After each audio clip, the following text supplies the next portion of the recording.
On today's Daily Strike, the Lightning give up a goal in the final minute and lose 3-2 to the Blackhawks. This is the latest news and notes on the Tampa Bay Lightning for Friday, October 24th, 2025. I'm Steve Versnick. The Lightning were back home on Thursday night, but it was the Blackhawks who scored first on the power play, and they led 1-0 after one. But the Lightning would answer in the second period. Lilleberg knocks it down. Up the middle, Kucherov with room. To the right circle, Guentzel back for Kucherov, tapped to wide left. Kucherov then centers it, center point shot. McDonagh, score! Might have been deflected by Guentzel. Yeah. Kucherov has really been making some dazzling plays tonight. After he missed on the tip wide, he threw it back in front. McDonagh off the bench, stepped into that, and Guentzel tipped the shot home. It's 1-1. For Guentzel, it's his second goal of the season, but less than 4 minutes later, Ryan McDonagh scored and the Hawks led 2-1. The Bolts had another answer, though, in the final minute of the period. Left side outlet, Kucherov to center ice. Short pass, McDonagh. Across the one, Kucherov to the left point. Kucherov holds. Kucherov. Cross ice feed. Score! McDonagh! What a pass from Kucherov! Unbelievable. He's pass. now one away from 1,000. McDonagh has another goal, 3 this year, and it's 2-2. For McDonagh, it's his third goal of the season, and for Nikita Kucherov, the assist was career point number 999. The game did remain tied at 2 until a turnover at the offensive blue line with under a minute to go. That led to another Ryan McDonagh goal, and the Blackhawks won 3-2.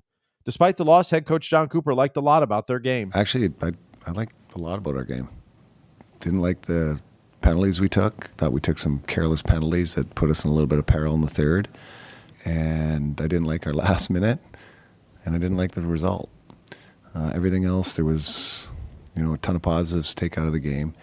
But unfortunately, it's a result-oriented game, and we didn't get the result. It's too bad. Jake Guentzel was pleased with their 5-on-5 play. Yeah, I just played as a 5-man unit. We were connected all over the ice, and yeah, we just thought we were hard on pucks and hounded pucks all night. So when we play like that, I think we'll be on the fair share more times than not. Ryan McDonagh talked about small mistakes. Yeah, it's so close. That's the NHL, and we've been on the right side of it a lot of times when you don't deserve it. And tonight, maybe you think you deserve at least something out of the game, especially to get through that PK in the third. But like I said, at the end of the day, the final score is all that matters with this group, and we didn't find a way. And like I said before, we want to keep growing here and keep believing and keep trusting each other out there and find a way to play some winning hockey. Andrei Vasilevskiy lost to the Blackhawks for the first time in the regular season in his career. He was 13-0 against them going into the game. Dominic James made his NHL debut after being called up on Wednesday. He talked about his rookie lap. Yeah, I'm not even sure I know. I think I blacked out probably. You see so many throughout the years, and you kind of can't believe it's you out there. So it was awesome. Yeah, it's a good experience. James had 1 hit, 1 shot, and 1 takeaway in nearly 10 minutes of time on ice. The Lightning now have back-to-back home games this weekend against the Anaheim Ducks and Vegas Golden Knights. Puck drops on Saturday and Sunday, both scheduled for 5 p.m. Eastern. Our radio pregame coverage will get underway at 4:30 on 102.5 The Bone and in the Lightning mobile app. Both games will air on The Spot, Tampa Bay Channel 66 as well, and in the Lightning app. Pregame coverage will start at 4:30 on Ford Thunder Alley. Come out and watch the show at Benchmark International Arena. Get your tickets now at tampabaylightning.com/tickets. The Lightning will celebrate Noche Latina presented by GTE Financial this Sunday when they host the Vegas Golden Knights. It's a night filled with Latin culture through music, art, dance, and culinary experiences, and it'll benefit local causes through the Lightning Foundation. Go to tampabaylightning.com to get your tickets. Before the game on Thursday, the Lightning recalled forward Scott Sabourin from the Syracuse Crunch. Last night's game counted as serving the third game of his 4-game suspension from his actions in the final preseason game versus the Panthers. This day in Lightning history.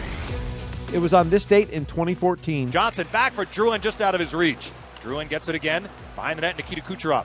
Kucherov holding. Behind the net, left circle, Drouin! Score! There it is! Jonathan Drouin, his first NHL goal! It was just the third NHL game for the 19-year-old third overall draft pick. The Lightning won that game 4-2. Drouin was eventually traded for Mikhail Sergachev in 2017.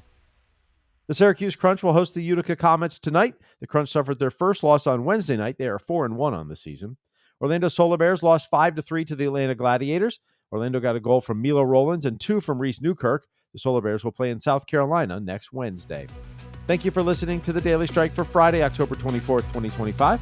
I'm Steve Versnick, where every day is Hockey Day.